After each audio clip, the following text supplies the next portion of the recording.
Welcome to a session on benefits and employee services.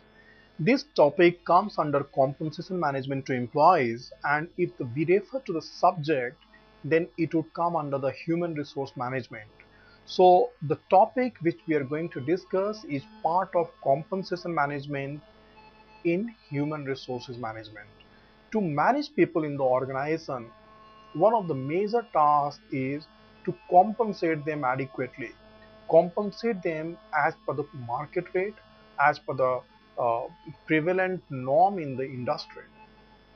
So we will try to understand that what are the benefits and the employee services which a company can offer to its employees to keep them motivated and also to attract the talented employees to work for the company. The benefits we would focus on in this discussion would be over and above the normal wages and the salary which are paid to the employees. So our focus would be mostly on the fringe benefits. The term fringe benefits refer to the various extra benefits provided to employees in addition to the compensation paid in the form of the wages or salary. So say for example, if someone who says that his salary is 50,000 per month, and over and above that 50,000 per month, the company provides him the canteen facilities, the transportation facilities, company provides him uh, support in terms of the health insurance, company provides some paid holidays, company provides even some membership to clubs, chauffeur driven kind of transportation. All these would be the examples of the fringe benefit, and these benefit go to the employee, not in the monetary kind of benefit. It will mostly be in kind. And even if we refer to the provident fund contribution by the employer, that is monetary, but the employees don't get it directly. It has to be deposited with the provident fund account of the government of India.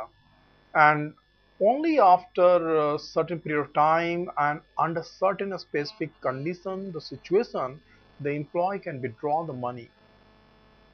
So we will try to understand all these aspects of the different types of benefits which come under the fringe benefits and the benefit which are over and above the normal regular salary paid to the employees.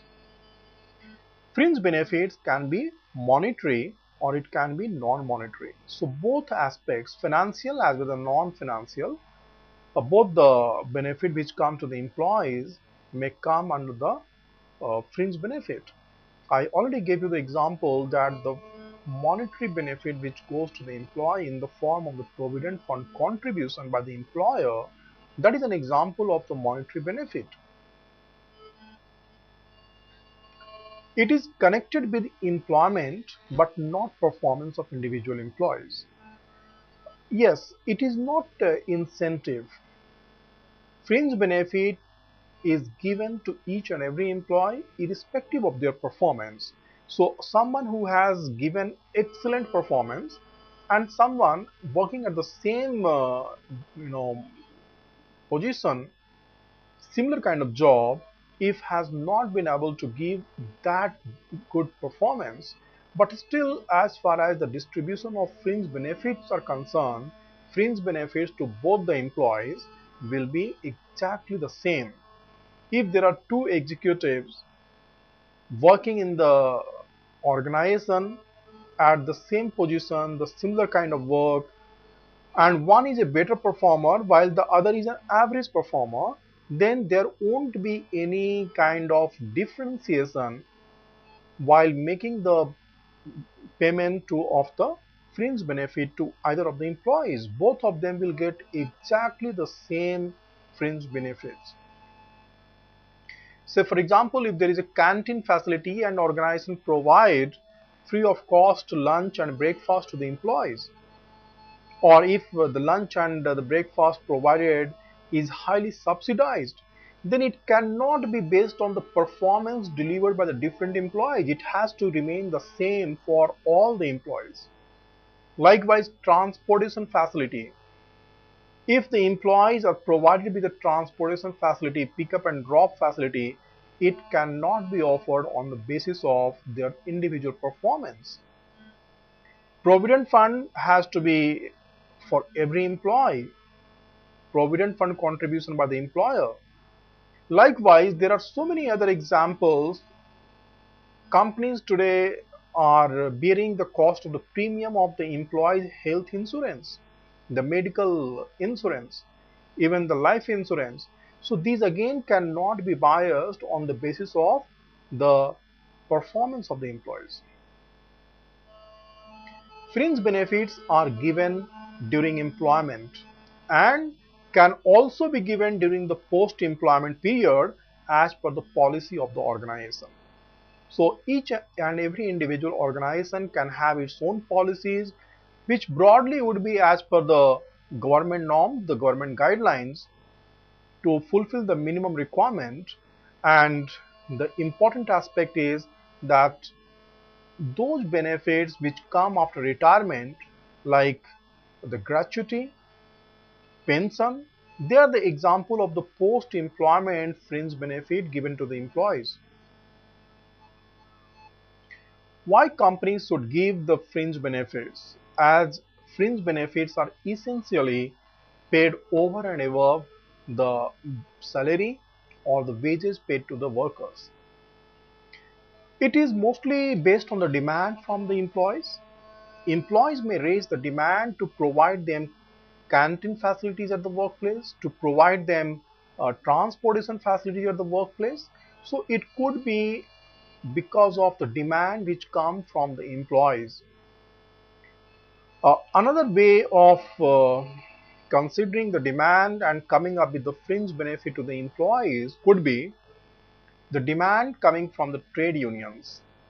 The demand which come from the trade union are more uh, kind of demanding on the employer because they have the right to do this kind of bargaining.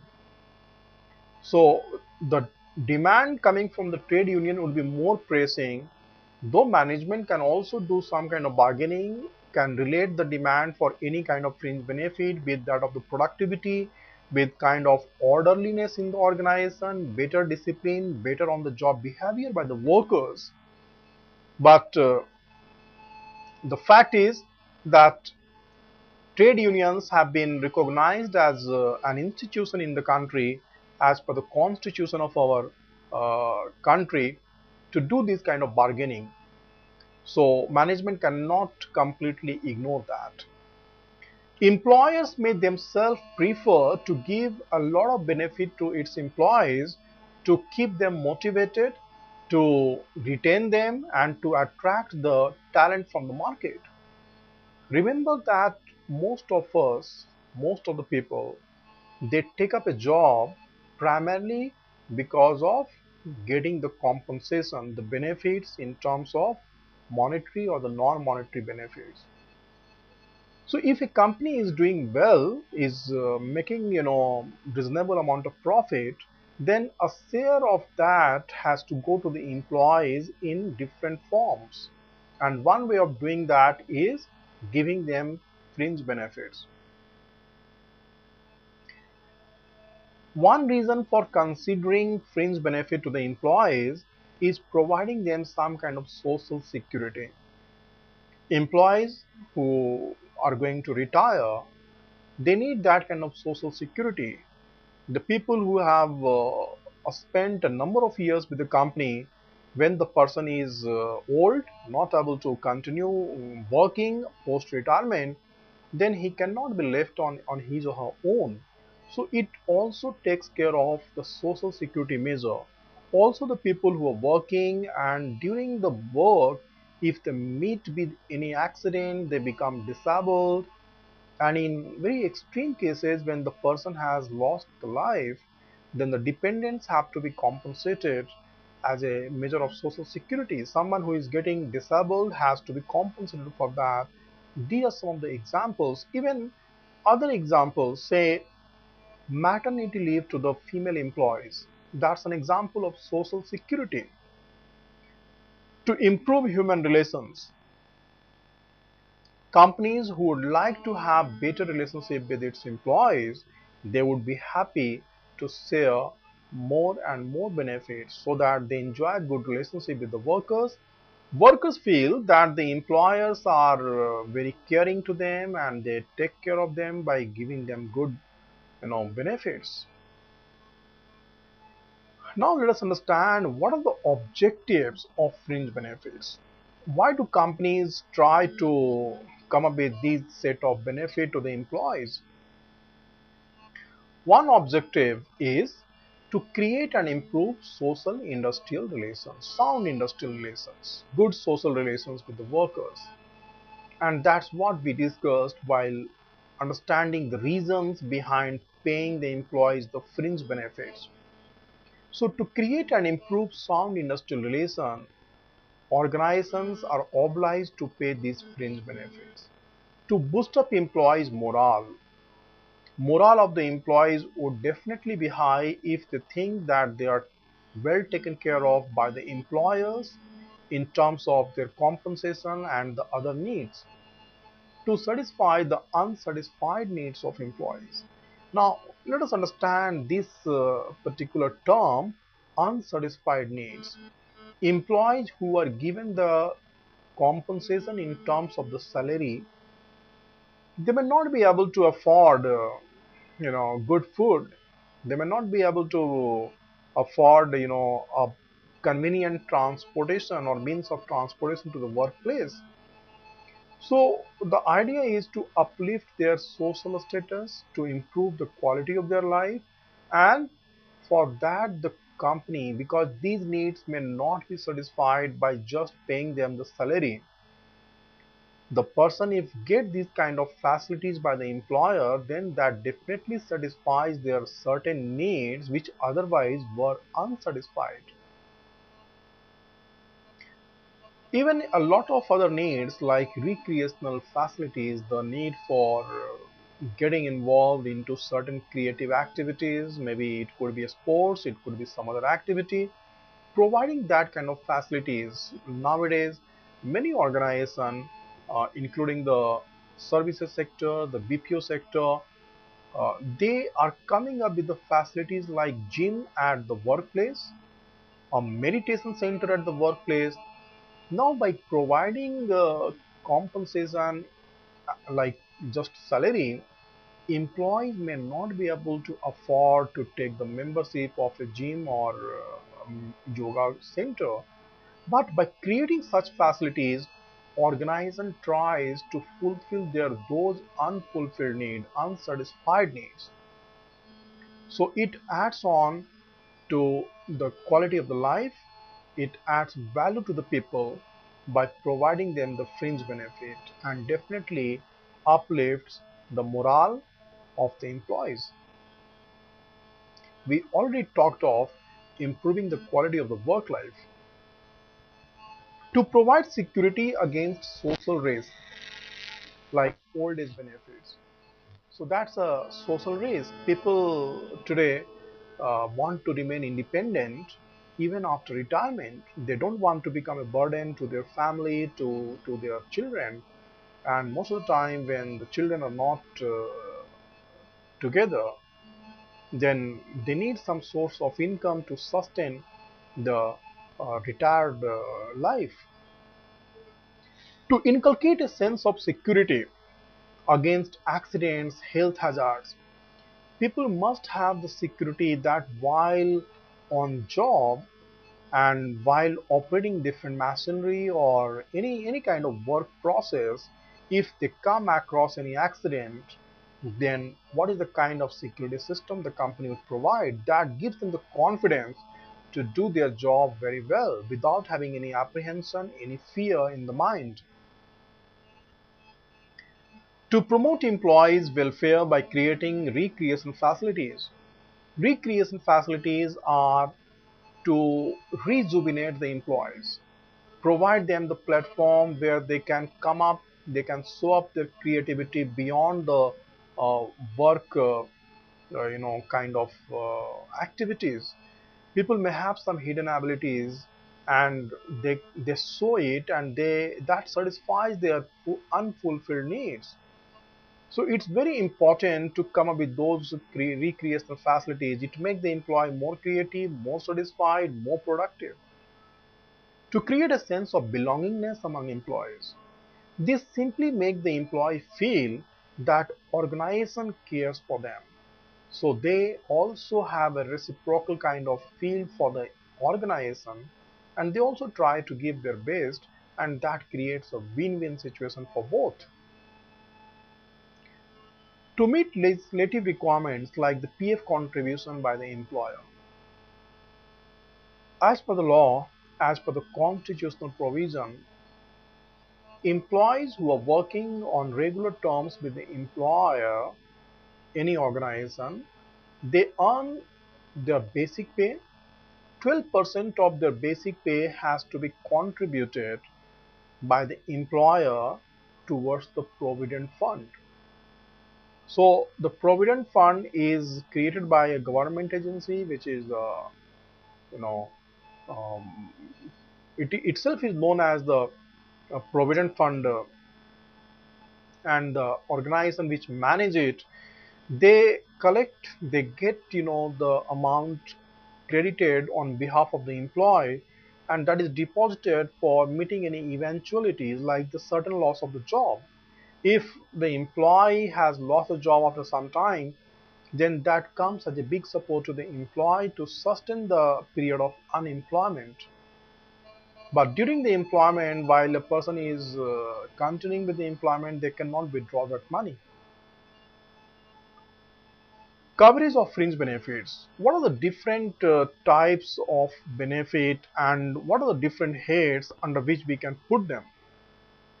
So one is employment security, leave travel allowance. The examples which would help understand that what kind of benefits, what kind of facilities we are talking of when we talk of employment security.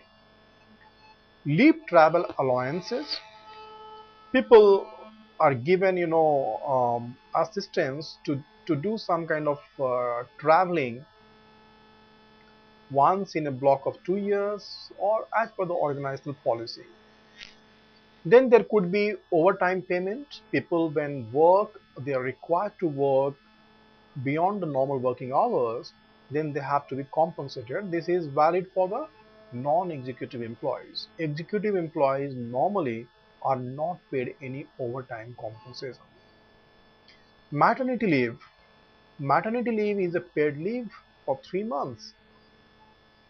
Bonus, layoff payment. Layoff is a term which is used to separate employees, to ask the employees to leave the job, not because the employee is not good or not a good worker, but simply because the organization may be going through a bad phase in terms of having lost the market, economy not doing well, the business is going through recession.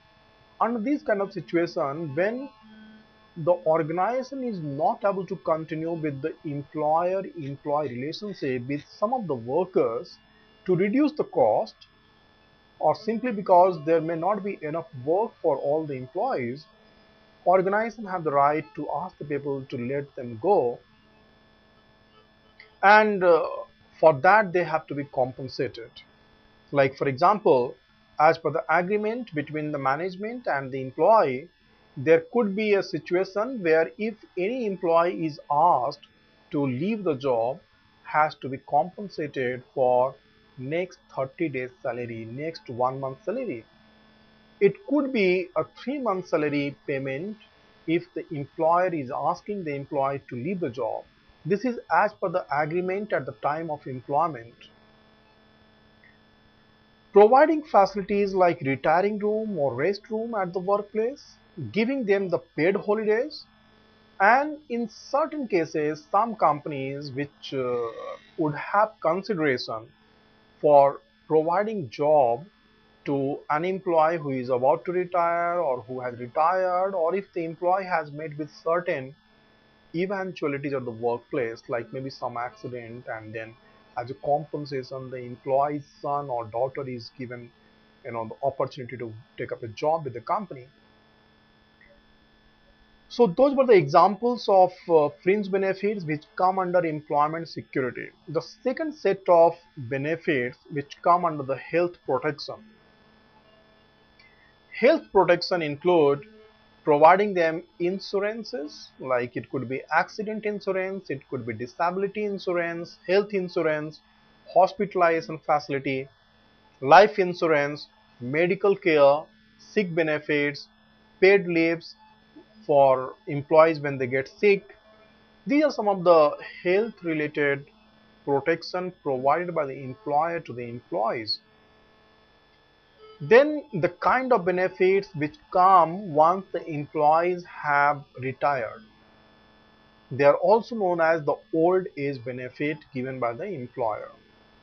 Mostly this is applicable to the government organization, and some of the private organizations also would have consideration for this.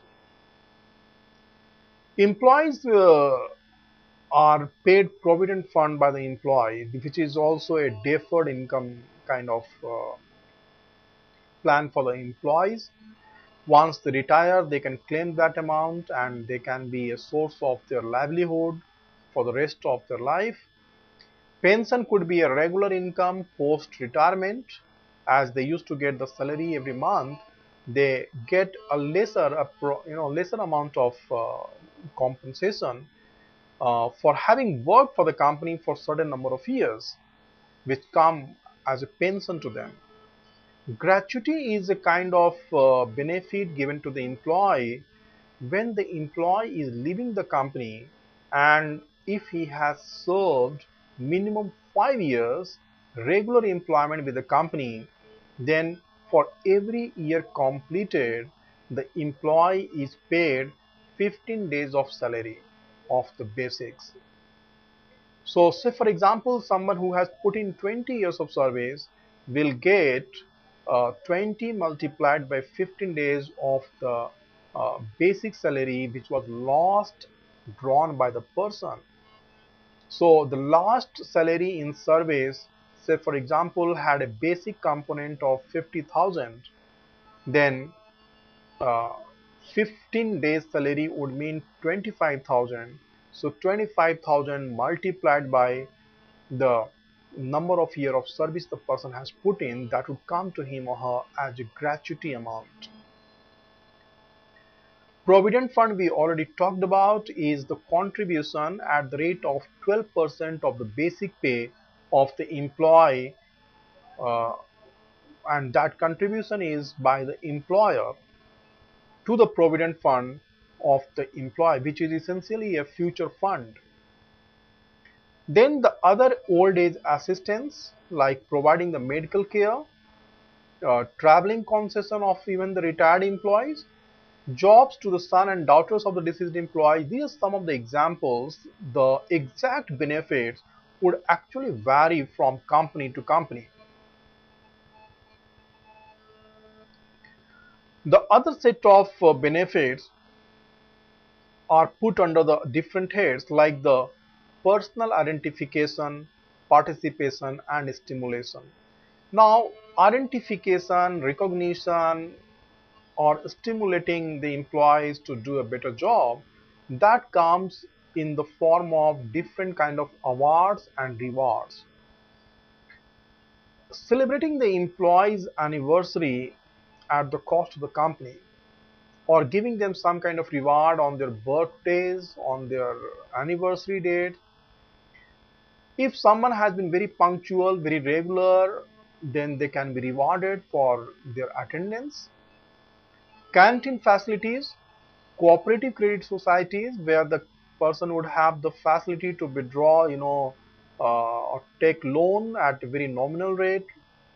Educational facilities to the employees themselves and to the children of the employees. Providing other facilities at the workplace like gym or yoga facilities, housing facilities, income tax aid. Yes, even the companies would come up with the offer to assist the employee in saving up the amount so that they get the maximum benefit on the income tax. Counseling the employees, educating the employees as what are the different avenues for investment to save the tax. Quality bonus, if someone has been a very good worker, doesn't make any mistake, then for that kind of quality work he can be rewarded. Recreational programs, counseling when the employees feel stressed. These are some of the examples of this category of the fringe benefits. Now there are people who say that all the fringe benefits can be put under only two heads, and one is the payment for time not worked and the other is extra pay for time worked. So let us understand these are slightly different just to make it easy and put all type of fringe benefits under two categories only. So the first one is sick leave with pay. When people proceed on leave because they are not well, then the company may not deduct any amount from their salary if the number of leaves taken is as per the sick leave given to the employees. Normally, the organization may have the policy of giving 10 to 12 days of sick leave, which would be paid leaves to the employees, and this can be accrued year after year until the person has disassociated himself from the organization.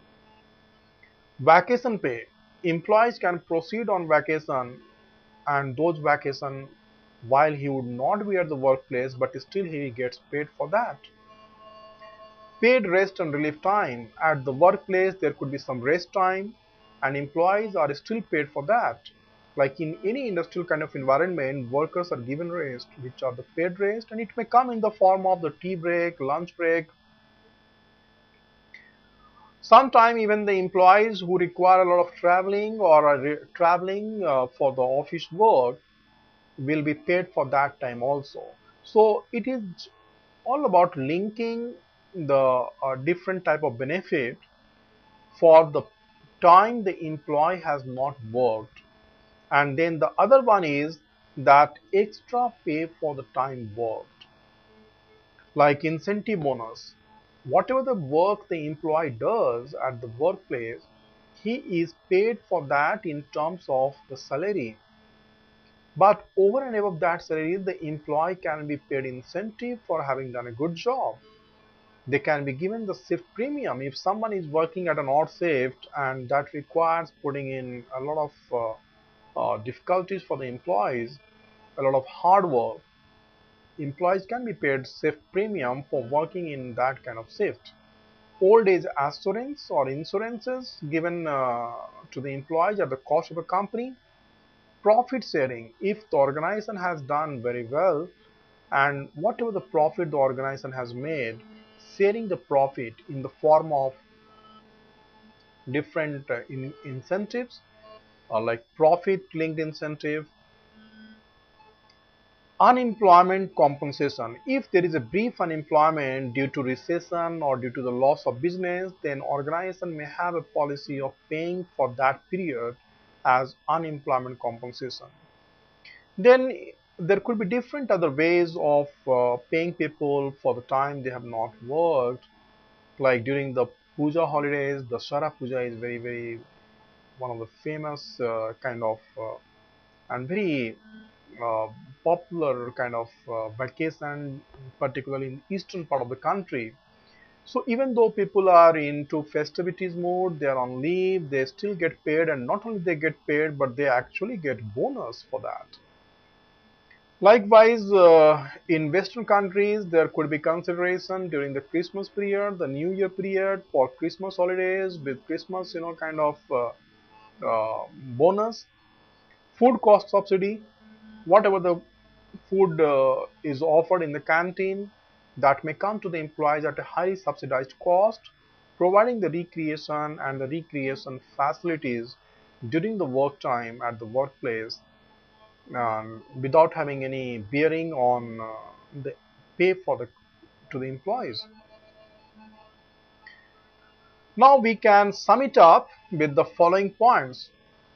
Financial or non-financial benefits over and above the salary given to employees by an organization come under fringe benefits.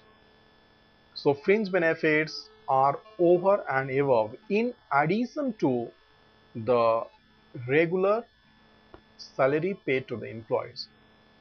Fringe benefits provide security against adverse employment conditions, like if someone has to be laid off, which I explained earlier, he has to be compensated for that. It could be as per the agreement between the employer and the employee that he has to be paid in advance the 1 month salary for laying him off without a proper notice. And also the various health benefits like the insurance scheme, medical policies, health checkup, and so on. In India, the major types of fringe benefits include the Provident Fund, which is a statutory requirement. Every organization has to buy, uh, they are actually bound to do that. Most of the fringe benefits could be uh, optional for the employer. It is voluntary on the part of the employer. But some of the fringe benefit like Provident Fund is binding on the employer. Welfare and recreational facilities provided by employer to its employees like the canteen, housing, educational support, transportation, sports, cultural participation and so on, they all come under the fringe benefits. So mostly as I mentioned at the beginning of the session that this is going to discuss the other benefits, fringe benefits, which are over and above the salary or the wages paid to the employees. So that's all for this session. Thank you.